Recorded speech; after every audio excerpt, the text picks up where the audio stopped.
In today's video, I'm going to teach you how to crop a photo in Google Photos on iPhone. Cropping is a simple but powerful way to improve your photos by removing distractions, tightening the composition, or fitting an image into the right size for sharing. Let's walk through it together so you feel confident doing it on your own. First, open the Google Photos app on your iPhone. Give it a second to load your library.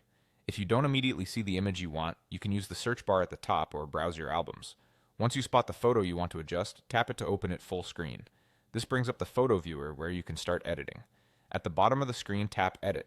It looks like a set of sliders. This opens Google Photos' editing tools, which are organized into tabs for adjustments, filters, and cropping.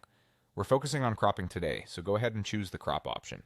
The crop tool usually shows a grid over your photo, which helps you align elements and improve the balance of your composition.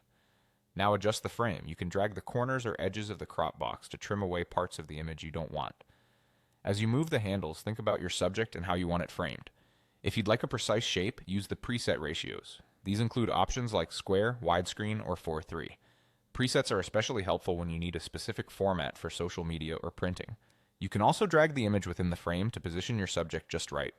If a slight tilt makes the photo feel off, look for the angle or straighten slider within the crop tool to level the horizon as you refine the crop. Take a moment to check your edges and ensure nothing important is accidentally cut off. Remember, a tighter crop can make your subject stand out, while leaving a little breathing room can keep the photo feeling natural. When you're happy with the result, tap Done to save. Google Photos saves your edits in a way that lets you revisit them later, so you can come back and tweak or revert if you change your mind.